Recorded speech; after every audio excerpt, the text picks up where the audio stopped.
Nama Genghis Khan tidak sama seperti penakluk lainnya seperti Alexander the Great, Julius Caesar, Napoleon Bonaparte, justru tidak pernah digambarkan sebagai orang hebat, tetapi sebagai penjahat sejarah. Selalu digambarkan dengan suara kuda berlari, angin panas, bau darah di puing-puing kota yang lenyap tanpa sisa. Semua orang melihatnya sebagai bencana, dan kuburan massal adalah sesuatu yang selalu terlintas di imajinasi kita ketika nama Genghis Khan muncul. Anak-anak, perempuan, kota, perpustakaan, semua runtuh di bawah derap kudanya.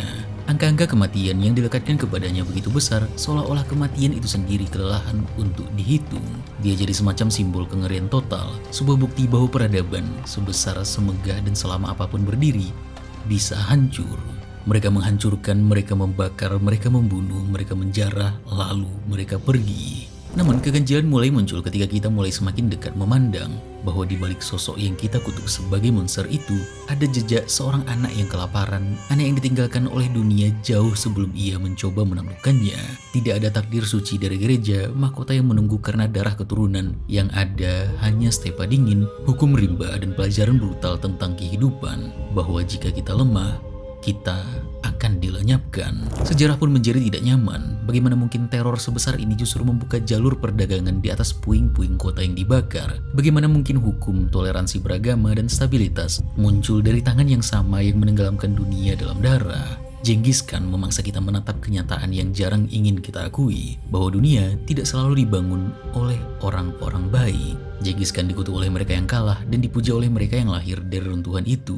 Ia disebut barbar oleh peradaban yang runtuh, namun justru menciptakan sistem yang bertahan lebih lama dari banyak kerajaan bermoral. Setiap impresi tentang dirinya saling menghantam, seperti sejarah yang terbelah antara ketakutan dan kekaguman, antara trauma dan keteraturan. Inilah Genghis Khan.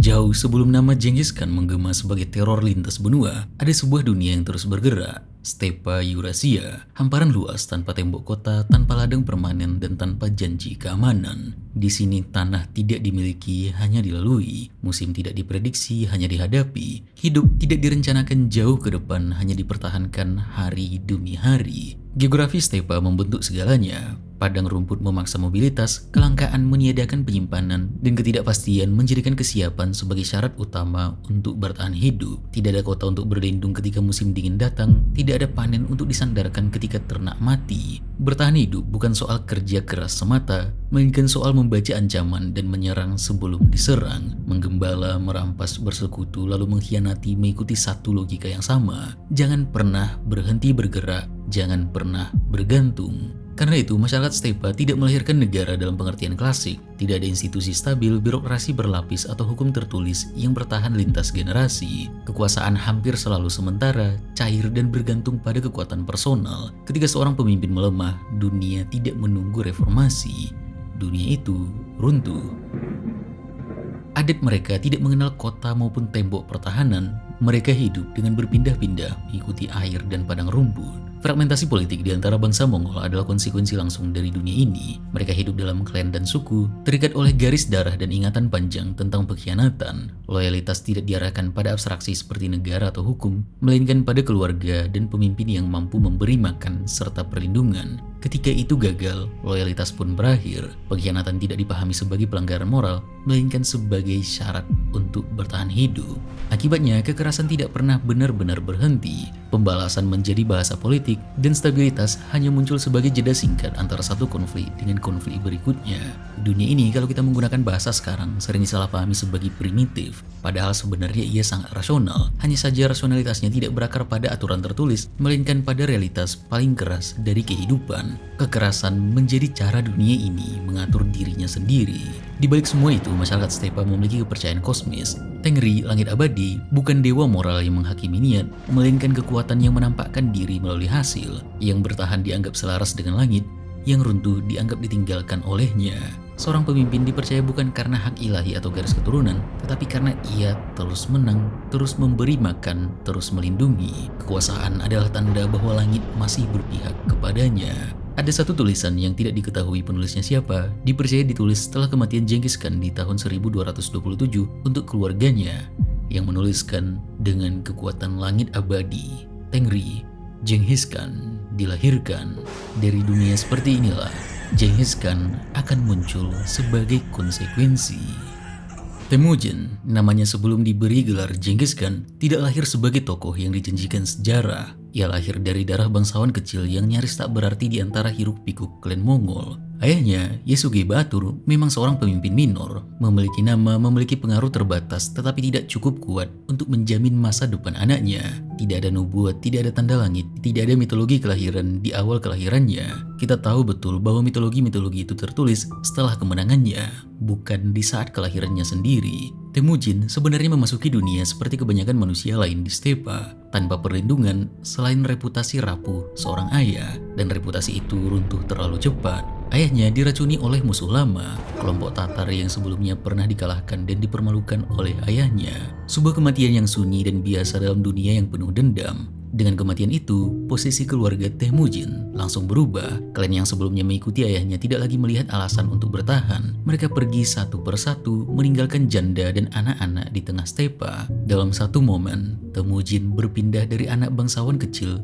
menjadi beban. Pengusiran itu membuatnya hancur dari rasa aman. Keluarganya hidup dalam kelaparan, terpaksa bertahan makan dari akar-akaran ikan kecil. Bahkan dalam beberapa tulisan hewan pengerat, dunia keras langsung menunjukkan wajahnya. Setiap hari adalah latihan bertahan hidup, setiap interaksi adalah potensi pengkhianatan. Dari fase inilah Temujin belajar satu hal yang akan menetap seumur hidupnya. Kepercayaan harus dipaksakan atau dibeli dengan ketakutan. Darah, kesetiaan, dan simpati tidak bisa terus bertahan tanpa pembuktian yang nyata. Pengalaman ini membentuk cara pandangnya terhadap manusia. Ikatan darah ternyata rapuh, solidaritas klan ternyata bersyarat, dunia sosial tidak digerakkan oleh kebaikan, tetapi oleh kekuatan. Puncak dari perubahan ini datang ketika Temujin membunuh saudara tirinya sendiri. Tindakan itu sering dipahami sebagai kekejaman awalnya, tetapi sebenarnya mungkin lebih tepat dibaca sebagai titik patah. Pembunuhan itu membuatnya melangkah melewati batas di mana ia memiliki kekuasaan di atas hubungan. Walaupun memang di dunia seperti itu, kejadian seperti ini tidak luar biasa, tapi bagi Temujin secara personal, ini adalah momen di mana Genghis Khan lahir. Tidak ada keharmonisan dalam keluarga Hoelun. Anak-anaknya terpisah dari saudara-saudara tirinya oleh rasa iri dan persaingan, dan hubungan itu memburuk secara drastis ketika Bechter dan Belgutei menolak membagi hasil buruan dengan Temujin dan kasar. Genghis Khan lahir sebagai seseorang yang memahami pelajaran dalam sejarah manusia bahwa dunia yang keras tidak pernah memberikan kepastian apapun. Jika kita menginginkan sesuatu, kita harus menciptakannya sendiri. Pada tahap awal kehidupannya, setelah ikatan keluarga runtuh, Temujin belum sepenuhnya melepaskan gagasan bahwa dunia masih bisa ditopang oleh hubungan personal, bukan yang diwariskan oleh darah, tetapi yang dipilih secara sadar. Di tengah stepa yang keras, ia menemukan Jamukha. Temujin dan Jamukha tumbuh bersama dan mengikat sumpah sebagai anda, saudara sumpah yang dipilih bukan diwariskan. Mereka berbagi hidup, berbagi perlindungan, dan mengikat nasib mereka secara sukarela. Bagi Temujin, hubungan ini adalah bukti bahwa kesetiaan mungkin tetap ada bahkan setelah keluarga dan klan gagal melindunginya. Untuk sementara, dunia tampak masih bisa ditopang oleh ikatan personal. Namun, sebenarnya sejak awal keduanya berdiri di atas fondasi sosial yang berbeda. Jamukha berasal dari garis aristokrasi Mongol yang mapan. Ia hidup di tengah tatanan klan lama, memimpin bangsawan dan keluarga-keluarga berpengaruh. Baginya, kepemimpinan adalah hak turun-temurun, sesuatu yang mengalir dari darah, status, dan silsilah. Dunia harus diatur oleh mereka yang dianggap pantas menurut hierarki lama. Temujin sebaliknya memandang dunia dengan cara yang berlawanan. Pengalamannya sebagai orang buangan membuatnya melihat bahwa darah dan status tidak menjamin apapun. Ia mulai mengumpulkan pengikut dari kalangan yang disingkirkan oleh sistem lama, orang miskin, bekas budak, dan mereka yang tidak memiliki perlindungan dari klan. Loyalitas baginya bukan soal asal-usul, tetapi soal kemampuan bertahan dan kesediaan mengikuti. Kepemimpinan tidak diwarisi, tetapi dibuktikan. Perbedaan ini tidak langsung meledak menjadi permusuhan. Pada awalnya ia hanya tampak sebagai jarak yang makin melebar. Namun ketika konflik politik di Stepa memanas, jarak itu berubah menjadi garis pemisah. Konflik politik di Stepa memanas karena keseimbangan lama runtuh dari berbagai arah secara bersamaan. Tidak ada otoritas tunggal yang mampu menahan siklus balas dendam antar klan, sementara tekanan eksternal dari kekuatan di sekeliling stepa mendorong politik pecah belah yang memperparah fragmentasi internal. Krisis sumber daya yang bersifat siklik membuat kompromi semakin mustahil, dan aristokrasi klan kehilangan legitimasi praktis karena gagal memberi perlindungan nyata. Dalam kondisi seperti ini, ketika figur-figur baru muncul dan menantang tatanan lama, konflik yang sebelumnya terbatas berubah menjadi pertarungan terbuka yang tidak bisa lagi dikendalikan. Jamuka memilih memimpin konfederasi aristokrat, mempertahankan tatanan lama yang memberinya legitimasi. Temujin berdiri di sisi yang berlawanan, memimpin mereka yang tidak punya tempat dalam dunia itu. Ketika perang pecah, Jamuka memilih dunia yang diwakilinya, meskipun itu berarti berhadapan dengan saudara sumpahnya sendiri. Persaudaraan darah tidak runtuh karena sumpah dilanggar, tetapi karena politik dan struktur sosial menuntut pilihan yang berbeda. Jamuka menjadi musuh Temujin, dan mereka saling berperang bersama kelompok masing-masing. Dari rangkaian konflik inilah, Temujin mulai naik secara nyata. Ia menang. Setiap kemenangan memperbesar jumlah pengikutnya. Setiap kekalahan disaring menjadi pelajaran tentang siapa yang setia dan siapa yang rapuh. Kekuasaan Temujin tumbuh melalui fakta lapangan. Ia mampu melindungi, memberi makan, dan membalas dengan tegas. Di stepa, itu sudah cukup untuk membuat orang berpindah kesetiaan. Bagi Temujin, ini adalah pelajaran pahit yang pertama. Bahkan ikatan yang dipilih secara sadar dan dianggap paling sakral pun tidak bertahan ketika bertabrakan dengan struktur kekuasaan yang lebih besar. Belum puas dengan kesimpulan itu, Temujin mencoba bentuk hubungan lain yang lebih rasional dan dingin. Ia menjalin aliansi dengan Toguro atau Onghan, penguasa Kerait yang kuat dan berpengaruh, sekaligus sekutu lama ayahnya. Hubungan ini bukan persaudaraan, melainkan patronase politik. Temujin menawarkan loyalitas dan kekuatan militer. Toguro memberi pelindungan dan legitimasi. Selama Temujin lemah, hubungan ini berjalan stabil. Namun keseimbangan itu tidak bertahan. Ketika kekuatan Temujin mulai tumbuh, ia tidak lagi dipandang sebagai anak angkat atau sekutu berguna, melainkan sebagai ancaman potensial. Rencana untuk menyingkirkannya mulai disusun. Perlindungan berubah menjadi bahaya. Aliansi runtuh karena pergeseran kekuatan. Onghan berniat menangkap Temujin dan menjeratnya. Di titik ini, pola itu menjadi tak terbantahkan. Ikatan keluarga gagal melindunginya, persaudaraan sumpah kalah oleh politik aristokrasi, hubungan rasional berbasis kepentingan pun runtuh ketika keseimbangan berubah. Semua bentuk ikatan tradisional, darah, sumpah, dan patronase terlalu rapuh untuk menopang kehidupan dan kekuasaan dalam jangka panjang. Dari kesimpulan inilah lahir perubahan yang menentukan sejarah. Ketika Temujin kelak dikenal sebagai Genghis Khan, ia tidak berusaha memperbaiki sistem klan atau mendamaikan aristokrasi lama. Ia menghancurkannya. Dari titik inilah revolusi Mongol dimulai. Dengan mengangkat orang-orang yang tidak memiliki ikatan klan kuat, Genghis Khan memutus sumber pengkhianatan lama. Para jenderalnya tidak memiliki dunia untuk kembali selain struktur baru yang ia bangun. Kesetiaan menjadi personal, langsung, dan tanpa perantara. Kekuasaan tidak lagi diwariskan, ia diberikan, dan karena itu bisa dicabut kapan saja. Orang-orang dari satu klan ditempatkan bersama orang klan lain, dan orang klan lain ditempatkan bersama mereka. Perubahan ini diperkuat melalui reorganisasi militer yang ketat. Pasukan Mongol dipecah ke dalam sistem desimal, unit 10, 100, 1000, hingga 10.000. Struktur ini secara sengaja memutus hubungan lama berbasis keluarga dan menggantinya dengan unit fungsional. Seorang prajurit tidak lagi bertempur bersama kerabatnya, melainkan bersama orang-orang yang ditugaskan kepadanya. Disiplin menggantikan kesetiaan klan, perintah menggantikan negosiasi, dan struktur menggantikan spontanitas. Reorganisasi militer yang dilakukan oleh Genghis Khan memiliki pengaruh yang sangat luas terhadap struktur sosial bangsa Mongol. Langkah-langkah ini menciptakan bangsawan militer baru yang memperoleh kedudukannya dari penguasa, dan karena itu sepenuhnya setia kepadanya. Pengangkatan ke posisi komando didasarkan semata-mata pada kemampuan dan hasil, bukan pada kelahiran atau kedudukan dalam hierarki kesukuan. Pelanggaran satu orang menjadi urusan seluruh unit, tanggung jawab bersifat kolektif, dan hukuman dijatuhkan tanpa kompromi. Ketakutan tidak dihindari, ia dijadikan alat untuk memastikan keteraturan. Prinsip-prinsip ini dilembagakan melalui hukum yang dikenal sebagai yasa, seperangkat perintah untuk menjaga stabilitas dan ketaatan. Ia mengatur disiplin militer hingga perilaku sehari-hari, dan ditegakkan dengan hukuman yang keras. Belas kasihan ditempatkan di bawah kepentingan tatanan. Ketertiban selalu lebih penting daripada perasaan manusia.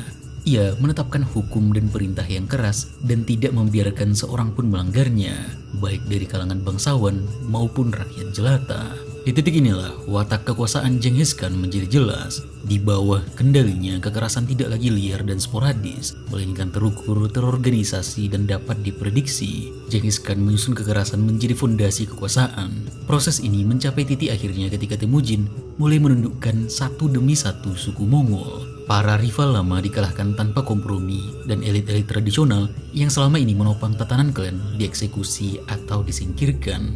Ini mungkin terlihat seperti pembalasan pribadi, tapi yang terjadi adalah pembersihan struktural. Dunia lama harus benar-benar mati agar dunia baru bisa berdiri tanpa bayang-bayang masa lalu.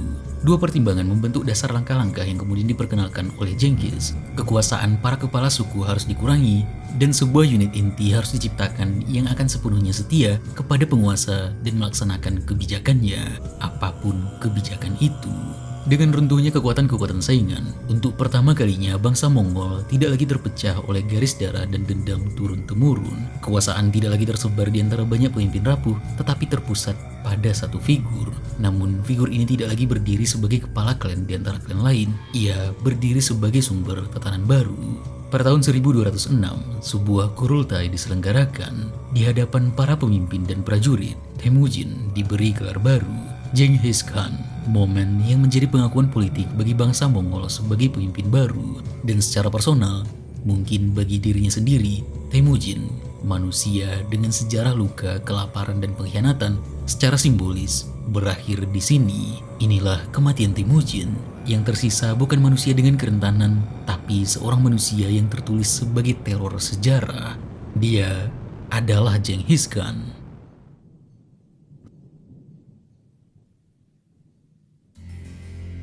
Setelah tatanan baru terbentuk, nama dan identitas diperoleh, penaklukan pun dijalankan sebagai kebijakan. Di tangan Genghis Khan, perang dijalankan sebagai instrumen rasional untuk memperluas dan menstabilkan kekuasaan. Kekerasan diarahkan, diukur, dan digunakan dengan tujuan yang jelas. Dikarenakan dunia Mongol yang tidak mengenal stabilitas internal jangka panjang, persatuan mereka di tangan Genghis Khan justru bisa merusak semuanya jika tidak diarahkan keluar. Di saat populasi besar tidak memiliki kota besar dan pertanian intensif, jadinya rampasan perang, upeti, kontrol jalur dagang harus menjadi fondasi Mongol. Mereka mulai menuntut pengakuan dan hubungan dagang, menawarkan integrasi dan perdamaian, dan akan menghancurkan total jika ditolak atau dikhianati. Kota-kota yang menolak tunduk dihancurkan secara total, bukan hanya untuk menaklukkan wilayah itu sendiri, tetapi untuk mengirim pesan ke wilayah lain. Kabar tentang pembantaian dibiarkan menyebar lebih cepat daripada gerakan pasukan. Dengan cara ini, ketakutan bekerja mendahului kuda-kuda Mongol. Banyak kota menyerah bahkan sebelum satu anak panah dilepaskan. Reputasi menjadi senjata yang jauh lebih murah daripada perang berkepanjangan. Dengan satu kehancuran yang spektakuler, puluhan kota lain dapat dikuasai tanpa perlawanan berarti. Teror dalam logika ini adalah investasi politik, menghemat tenaga, waktu, dan sumber daya sekaligus mempercepat ekspansi. Dan apabila mereka merebut sebuah kota dengan kekuatan dan penaklukan paksa, mereka membunuh penduduknya agar rasa gentar tertanam di dalam hati dan kota-kota lain tunduk tanpa perlawanan. Keunggulan ini diperkuat oleh kecepatan dan kecerdasan informasi. Pasukan Mongol bergerak ringan, cepat, dan fleksibel. Mereka mengandalkan jaringan pengintai, kurir, dan mata-mata untuk membaca medan, mempelajari lawan, dan memetakan kelemahan sebelum serangan dimulai. Informasi menjadi bentuk kekuasaan yang sama pentingnya dengan senjata. Musuh seringkali sudah kalah, bahkan sebelum menyadari bahwa perang telah dimulai. Sebelum menggerakkan pasukan, ia terlebih dahulu mengirim orang-orang yang dijadikan pengintai ke depan. Berbanding terbalik dengan yang biasanya diasumsikan orang-orang bahwa Mongol barbar dan membunuh ke sana kemari, sebenarnya tidak ada serangan yang sepenuhnya spontan. Setiap langkah didahului oleh pengamatan, perhitungan, dan simulasi. Genghis Khan memahami bahwa dalam dunia yang luas, menguasai informasi berarti menguasai waktu, dan menguasai waktu berarti menguasai hasil. Namun kebijakan penaklukan ini tidak hanya terdiri dari kehancuran, tapi juga mengenal kemurahan yang sangat selektif. Kota atau kelompok yang memilih tunduk diberi perlindungan, otonomi terbatas, dan bahkan posisi dalam struktur baru. Pedagang dijaga, utusan dihormati, dan jalur perdagangan diamankan. Kepatuhan dibalas dengan stabilitas. Sebaliknya, perlawanan dilakukan sebagai ancaman struktural. Perlawanan apapun tidak dinegosiasikan, tetapi dihapuskan. Penghancuran total dilakukan dengan fungsi sebagai peringatan agar pembangkangan tidak diulang. Mereka yang tunduk memperoleh jaminan keselamatan dan perlindungan, tetapi mereka yang mengangkat kepala untuk melawan dihancurkan sepenuhnya. Para pedagang berada dalam keadaan aman di seluruh wilayah kekuasaan, dan para utusan diperlakukan dengan penuh kehormatan. Karena itu, pembantaian yang dilakukan bukanlah luapan emosi atau kebrutalan yang tak terkendali. Itu sebenarnya adalah keputusan sadar, perhitungan ekonomi dan politik yang dingin. Setiap kehancuran memiliki fungsi mempercepat penyerahan, mengamankan jalur logistik, dan menegakkan tatanan melalui ketakutan yang terukur. Walaupun tetap saja yang mereka lakukan sepenuhnya sangat mengerikan, tidak manusiawi dan tidak seharusnya dilakukan oleh manusia kepada manusia lainnya. Namun juga tidak seharusnya kita mengukur manusia dalam sejarah dengan ukuran moralitas yang kita percayai hari ini. Kemenangan demi kemenangan berkelanjutan membuat Genghis Khan sebagai penjaga tatanan baru dengan legitimasi kemenangannya menjadi bukti bahwa langit, Dewa Tengri, masih berpihak kepadanya. Dan ekspansi terus-menerus adalah cara menjaga legitimasi kosmis dan politis. Dengan kekuatan langit abadi, Tengri, Genghis Khan menaklukkan semuanya. Setelah penaklukan dijadikan kebijakan, dunia di luar stepa mulai berubah secara permanen. Kampanye-kampanye Mongol bertindak seolah-olah gelombang yang menyapu seluruh Eurasia. Untuk pertama kalinya dalam sejarah, wilayah yang terpisah oleh budaya, agama, dan jarak ekstrim mengalami satu jenis guncangan yang sama. Di Cina Utara, dinasti Jin menjadi sasaran awal setelah bangsa Mongol bersatu.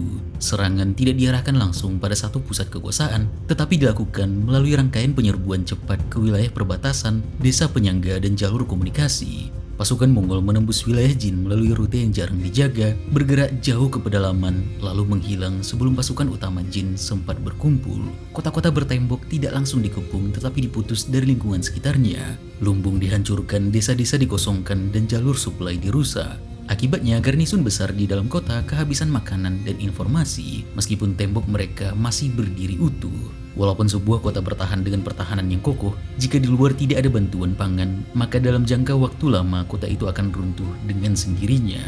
Pasukan Jin yang besar dan terorganisasi seringkali tiba terlambat untuk bergerak ke arah yang salah. Ketika satu kota diserang, pasukan bantuan dikirim, tetapi sebelum mereka tiba, Mongol sudah menyerang wilayah lain yang jauh. Serangan-serangan ini memaksa Jin menyebar kekuatan mereka, melemahkan konsentrasi militer, dan menciptakan kepanikan di antara pejabat lokal. Beberapa kota memilih bertahan dan akhirnya dihancurkan, sementara kota lain menyerah lebih awal setelah mendengar nasib wilayah lain yang melawan. Pasukan Mongol bergerak tanpa pola yang tetap, mereka datang secara tiba-tiba dan pergi seketika, sehingga pasukan resmi tidak mampu menebak kemana arah pergerakan mereka. Penaklukan berlangsung bertahap, bukan melalui satu pertempuran penentu. Wilayah demi wilayah jatuh, jalur perdagangan dan komunikasi lumpuh, dan kemampuan dinasti Jin untuk mengordinasikan pertahanan secara keseluruhan semakin melemah. Dalam proses ini, pasukan Mongol menunjukkan bahwa kota bertembok, pasukan besar, dan administrasi mapan tidak cukup untuk menghentikan serangan yang bergerak cepat, berpola tidak terduga, dan terus menekan dari berbagai arah secara bersamaan. Guncangan yang lebih besar terjadi di Asia Tengah dalam konflik dengan Kekaisaran Khwarizm. Hubungan awalnya bersifat dagang, pedagang Mongol memasuki wilayah Khwarizm melalui jalur sutra, membawa barang dan utusan resmi. Di kota Otrar, mereka ditangkap atas perintah gubernur setempat, dituduh sebagai mata-mata, lalu dibunuh.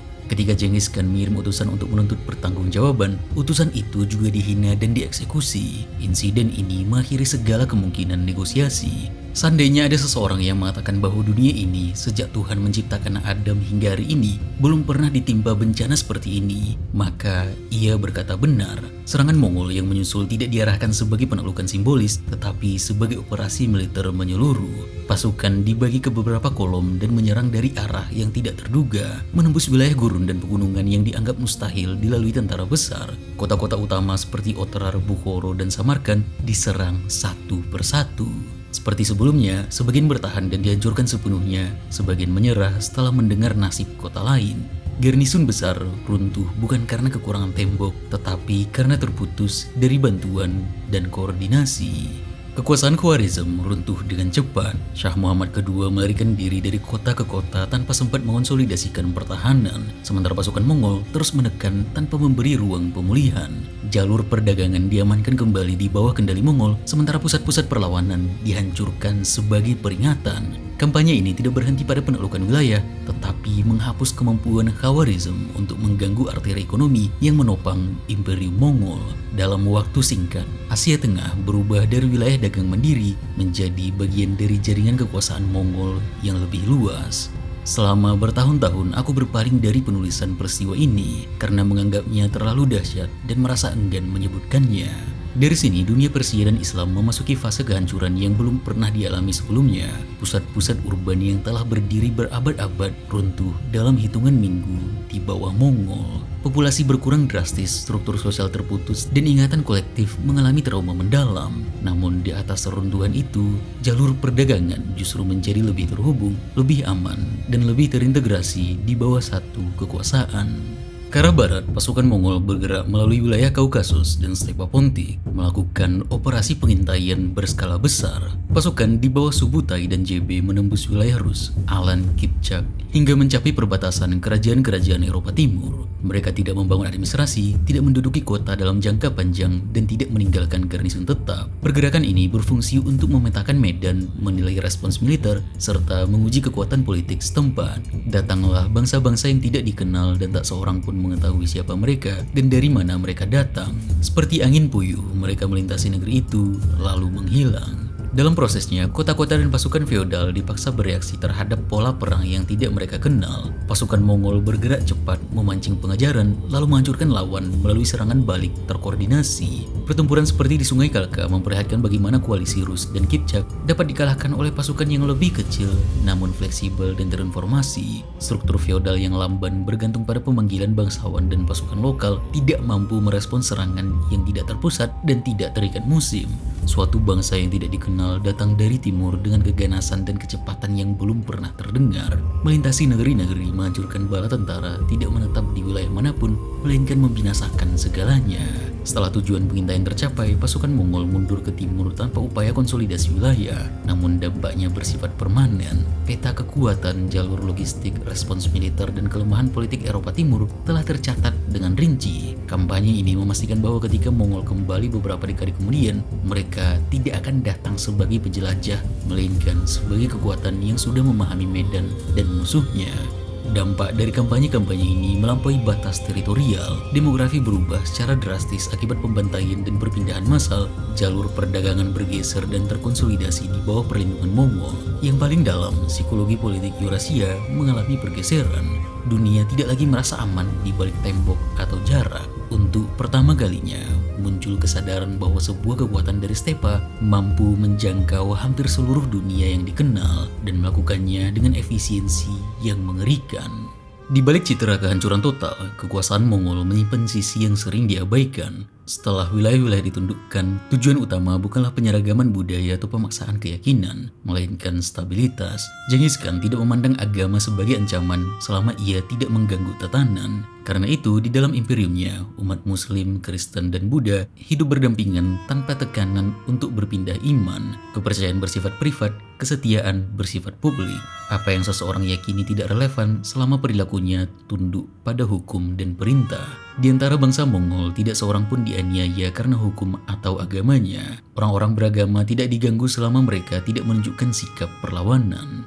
Pendekatan ini, walaupun terlihat lahir dari toleransi yang berbentuk moral kalau dilihat dari kacamata modern, sebenarnya dilakukan dalam bentuk pragmatisme kekuasaan. Agama tidak dihapus karena tidak mengganggu fungsi. Selama imam, pendeta, dan biksu tidak menantang otoritas, mereka dibiarkan menjalankan perannya. Dengan cara ini, Genghis Khan memutus potensi perlawanan ideologis tanpa harus menciptakan konflik kepercayaan yang berkepanjangan. Stabilitas ini memungkinkan perdagangan berkembang dalam skala yang belum pernah terjadi sebelumnya. Di bawah yang nantinya dikenal sebagai Pax Mongolica, jalur sutra kembali hidup. Pedagang dapat melintasi wilayah luas dengan risiko yang jauh lebih kecil dibanding masa sebelumnya. Jalan-jalan dijaga, utusan dilindungi, dan pelanggaran terhadap pedagang dihukum keras. Kekuasaan Mongol mengubah ruang yang sebelumnya terfragmentasi menjadi satu jaringan ekonomi yang terhubung. Komunikasi menjadi cepat dan terkoordinasi melalui sistem kurir yang efisien. Informasi, barang, dan manusia bergerak melintasi benua dengan kecepatan yang mencengangkan untuk zamannya. Para raja dan pejabat dibiarkan tetap memerintah selama mereka bersikap patuh. Dalam urusan pemerintahan, kontinuitas dijaga. Genghis Khan tidak tertarik menghancurkan sistem lokal yang sudah berfungsi. Administrasi setempat dibiarkan berjalan, hukum adat tetap berlaku, dan elit lokal sering dipertahankan selama mereka membayar upeti dan tidak memberontak. Penghancuran total hanya dilakukan ketika perlawanan dianggap membahayakan struktur kekuasaan. Genghis Khan tidak mencampuri adat dan kebiasaan manusia. Yang ia tuntut hanyalah kepatuhan. Pendekatan ini menegaskan satu hal, Genghis Khan tidak berambisi menguasai jiwa atau budaya manusia. Ia tidak ingin membentuk manusia baru. Ia hanya menuntut kepatuhan dalam perilaku. Selama tatanan dijaga dan arus kekuasaan tidak terganggu, perbedaan dibiarkan hidup. Inilah sisi Imperium Mongol yang jarang dibicarakan. Namun, di titik inilah paradoks Genghis Khan menjadi jelas. Keberhasilannya membangun tatanan yang melampaui dirinya justru menyingkirkan dirinya sendiri dari pusat sejarah. Seperti banyak penakluk besar, ia memang menunjuk penerus dan memastikan transisi awal berlangsung tanpa kekacauan besar. Pax Mongolica tidak runtuh seketika, bahkan Kekaisaran Mongol mencapai puncak geografis dan administratifnya di bawah generasi berikutnya. Tetapi fondasi kekuasaan itu lahir dari satu prinsip yang tak dapat dihindari, penghapusan ikatan personal sebagai dasar tatanan. Kesetiaan tidak lagi bersumber dari hubungan manusia, melainkan dari struktur, kemenangan, dan legitimasi yang harus terus-menerus dibuktikan. Akibatnya, kekuasaan yang ia bangun tetap bergerak setelah tubuhnya lenyap, tetapi tanpa pusat yang benar-benar hidup. Sistem berfungsi, hukum ditegakkan, ekspansi berlanjut, namun figur yang dahulu menyatukan semuanya tidak lagi hadir sebagai sumber makna. Sebuah tatanan yang lahir dari penaklukan selalu bergantung pada kehadiran sang penakluk. Meskipun ia berusaha menghapus ketergantungan itu, semuanya mulai terlihat rapuh setelah kematiannya.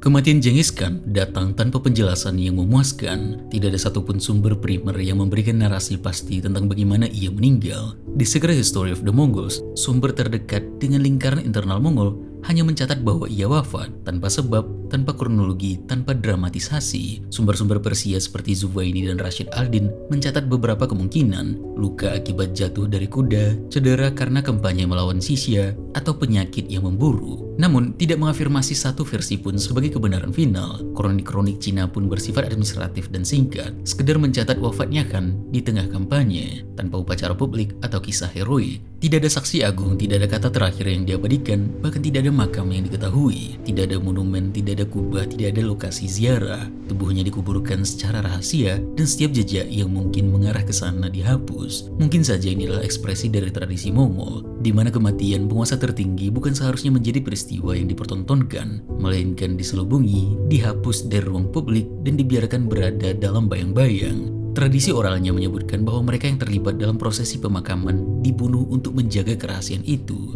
Walaupun terdengar kisah ini seperti dibesar-besarkan, yang jelas adalah satu hal, Genghis Khan tidak ingin dikenang melalui tubuhnya. Dengan lenyapnya jasad, sosok manusia itu seakan ditarik keluar dari sejarah. Tidak ada tempat bagi pemujaan personal, tidak ada simbol fisik yang bisa dijadikan pusat kultus. Yang tertinggal bukan figur, melainkan struktur. Kekuasaan tidak runtuh bersama kematiannya, imperium terus bergerak, hukum tetap ditegakkan, dan mesin penaklukan tetap berfungsi di bawah penerusnya. Inilah penutup yang paling konsisten dengan hidupnya. Sang manusia menghilang tanpa jejak, seolah tidak pernah ada. Namun sistem yang ia bangun bertahan, melintasi generasi dan wilayah. Kematian ini tidak menutup cerita, justru menegaskan bahwa Genghis Khan tidak pernah bermaksud menjadi legenda yang dipuja, melainkan tatanan yang berjalan. Bahkan kampanye militer yang sedang berlangsung, terutama terhadap Sisya, tetap dilanjutkan. Perintah, hukuman, dan struktur komando berjalan seolah-olah pusat kekuasaan belum berubah. Langkah ini dimaksudkan untuk mencegah pemberontakan, menjaga disiplin pasukan, dan memastikan bahwa transisi tidak menciptakan kekosongan politik yang dapat dimanfaatkan oleh lawan. Setelah kematian Genghis Khan, kekaisaran dijalankan sementara oleh para jenderal dan keluarga terdekat hingga Kurultai diselenggarakan pada tahun 1229. Dalam pertemuan itu, Ogedei Khan diangkat sebagai Khan Agung sesuai penunjukan yang telah ditetapkan sebelumnya. Meski terdapat ketegangan di antara para pangeran, suksesi berlangsung tanpa perang saudara besar dan persatuan formal kekaisaran tetap terjaga. Di bawah pemerintahan Ogedei, kekaisaran Mongol justru mencapai puncak ekspansi dan konsolidasinya. Penaklukan dinasti Jin diselesaikan pada tahun 1234, sementara kampanye meluas ke Korea, Asia Tengah, dan Eropa Timur hingga Polandia dan Hungaria. Administrasi diperkuat, jalur perdagangan diamankan, dan komunikasi lintas Eurasia dipercepat, membentuk stabilitas yang kemudian dikenal sebagai Pax Mongolica. Pada fase ini, kematian Genghis Khan tidak tampak sebagai akhir, melainkan sebagai titik ketika sistem yang ia bangun mulai berjalan relatif mandiri dari figur penciptanya. Retakan mulai muncul justru setelah wafatnya Ogedei pada tahun 1241. Masa regensi yang panjang, konflik antar keturunan, dan ketiadaan mekanisme suksesi yang benar-benar impersonal perlahan melemahkan otoritas pusat. Kekaisaran kemudian terfragmentasi menjadi khanat-khanat besar seperti Yuan, Ilkhanate, Golden Horde, dan Chagatai. Rangkaian peristiwa ini menunjukkan bahwa kekuasaan Mongol mencapai puncaknya setelah Genghis Khan tiada, sekaligus menyingkap batas sistem yang bergantung pada figur dominan dan legitimasi yang harus terus dibuktikan melalui kemenangan. Dalam banyak tulisan sejarah barat tentang Genghis Khan, fokus hampir selalu jatuh pada kebarbarannya. Dan memang benar, ia dikenang sebagai penghancur kota, pembawa trauma kolektif, dan simbol runtuhnya peradaban. Dalam narasi ini, bangsa Mongol sering diposisikan sebagai kekuatan dari luar sejarah, sebuah badai yang menyapu tatanan mapan tanpa pernah benar-benar menjadi bagian darinya. Ingatan semacam ini dibentuk oleh kota-kota yang lenyap, manuskrip yang terbakar, dan generasi yang mewarisi kisah tentang kehancuran yang datang tiba-tiba dan tak terelakkan. Yang dicatat adalah dampaknya, manusianya sendiri nyaris tak pernah hadir. Ingatan Stepa bergerak ke arah yang berbeda. Di sana Genghis Khan dikenal sebagai pendiri dan pemersatu, sosok yang mengakhiri fragmentasi berkepanjangan, menciptakan hukum, dan membuka ruang bagi stabilitas. Dalam ingatan ini, kekerasan tidak disangkal tetapi ditempatkan sebagai harga yang harus dibayar untuk keluar dari kekacauan lama. Namun, bahkan di sini Genghis Khan tetap lebih sering muncul sebagai fungsi sejarah daripada sebagai manusia, sebagai pendiri tatanan, bukan individu dengan luka, ketakutan, dan pilihan-pilihan yang lahir dari keterasingan. Kedua ingatan ini tidak saling menyadapkan, keduanya benar. Dan justru disitulah letak ketidaknyamanan sejarah. Genghis Khan adalah trauma bagi mereka yang dihancurkan olehnya, dan fondasi bagi mereka yang hidup di atas reruntuhan itu. Tetapi baik dalam ingatan yang memusuhinya maupun memujanya, ada satu kesamaan. Keduanya jarang berhenti pada Genghis Khan sebagai manusia. Ia direduksi menjadi simbol, entah simbol kehancuran atau simbol persatuan. Yang membuat Genghis Khan benar-benar mengerikan bukan semata-mata karena kekejamannya. Dunia telah mengenal banyak penakluk yang kejam. Yang membedakannya adalah pembuktiannya bahwa keteraturan bisa dibangun sepenuhnya dari kekerasan yang mengerikan,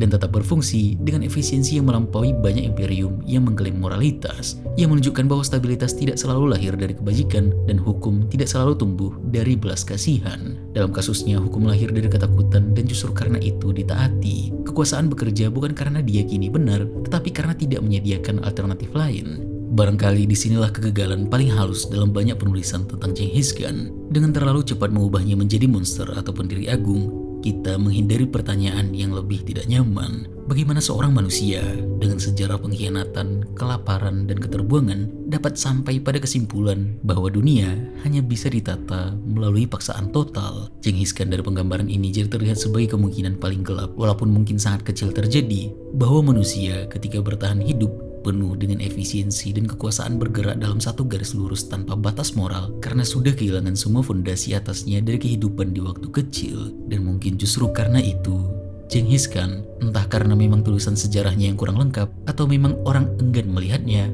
sangat sulit untuk dibaca sebagai manusia. Apa yang ditetapkan oleh Genghis Khan adalah sebuah ain, tata aturan yang tetap hidup setelah dirinya dan manusia bertindak menurutnya, bukan sesuatu yang bergantung semata pada pribadi dirinya. Bahkan cerita mengenai dirinya secara personal terdengar sama persis seperti cerita mengenai ekspansi Mongol itu sendiri. Terima kasih.